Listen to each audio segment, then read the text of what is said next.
Hai, Anda orang-orang baik dan hebat. Ketemu dengan saya lagi, Erianti Alfian Rusid. Kali ini saya akan menjawab pertanyaan yang masuk, yakni bagaimana cara mendapatkan karyawan yang baik yang sesuai dengan kebutuhan perusahaan. Latar belakang pendidikan saya antara lain di bidang psikologi dan juga magister komunikasi, serta memiliki pengalaman kurang lebih 20 tahun di bidang HRD. Untuk mendapatkan karyawan yang baik dan sesuai dengan kebutuhan perusahaan, berikut adalah beberapa cara yang bisa dilakukan. Pertama, analisis kebutuhan perusahaan. Tentukan keterampilan dan pengalaman apa yang kurang di tim Anda saat ini. Buat deskripsi pekerjaan yang jelas, terperinci, termasuk tanggung jawab, kualifikasi, dan keterampilan yang dibutuhkan. Kemudian, pertimbangkan bagaimana peran tersebut cocok dengan budaya perusahaan Anda. Kemudian, bagaimana strategi perekrutan yang efektif? Jadi, bisa dilihat apa sumber kandidat yang bisa menjadi referensi kandidat Anda. Pertama, misalnya dari internal, pertimbangkan promosi atau transfer internal sebelum mencari kandidat eksternal. Gunakan berbagai saluran seperti situs lowongan kerja, media sosial, agen perekrutan, dan juga referensi karyawan.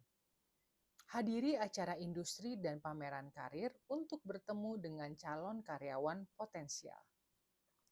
Tawarkan program magang untuk mengidentifikasi dan melatih bakat muda. Kemudian, terkait dengan proses seleksi, dalam hal ini tentunya proses seleksinya yang ketat ya. Saring lamaran berdasarkan kualifikasi dan pengalaman yang relevan. Lalu di tahap wawancara, lakukan wawancara singkat untuk menilai keterampilan komunikasi dan kesesuaian budaya sebagai bagian dari wawancara awal. Kemudian lanjut untuk wawancara yang lebih mendalam, ajukan pertanyaan berbasis perilaku dan situasional untuk memahami bagaimana kandidat menangani tantangan di masa lalu. Uji keterampilan teknis tentunya untuk kandidat tersebut melalui studi kasus atau tes praktis. Kemudian gunakan tes psikometri dan penilaian keterampilan untuk mengukur potensi dan kepribadian kandidat. Lakukan pemeriksaan latar belakang untuk memverifikasi informasi yang diberikan oleh kandidat. Kemudian terkait dengan hasil evaluasi dan juga pengambilan keputusan, hubungi referensi yang diberikan oleh kandidat untuk mendapatkan wawasan tambahan tentang kinerja dan karakter mereka. Libatkan beberapa anggota tim dalam proses wawancara untuk mendapatkan perspektif yang beragam. Pilih kandidat yang paling sesuai dengan kebutuhan perusahaan dan memiliki potensi untuk berkembang. Terkait dengan onboarding dan pelatihan, buat program onboarding yang komprehensif untuk membantu karyawan beradaptasi dengan budaya dan proses kerja perusahaan. Kalau ada yang bertanya program onboarding itu apa?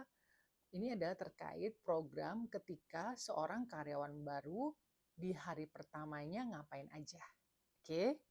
Dan juga setelah hari pertama biasanya ada kurang lebih sampai dengan 1 bulan atau bahkan sampai ada juga yang 3 bulan kalau memang dalam masa percobaan.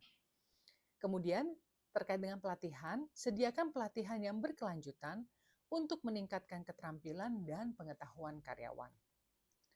Pasangkan karyawan baru dengan mentor yang berpengalaman untuk memberikan dukungan dan bimbingan. Lebih lanjut, ini pastinya terkait dengan bagaimana kinerja dapat dievaluasi. Jadi, harus tentukan target kinerja yang jelas dan terukur, berikan umpan balik yang konstruktif secara teratur, kemudian lakukan evaluasi kinerja secara periodik untuk mengidentifikasi area yang perlu ditingkatkan. Demikian penjelasan dari saya. Terima kasih Anda orang-orang baik dan hebat telah mengikuti konten saya. Pastinya kita akan ketemu lagi. Salam Erianti Alfian Rusid.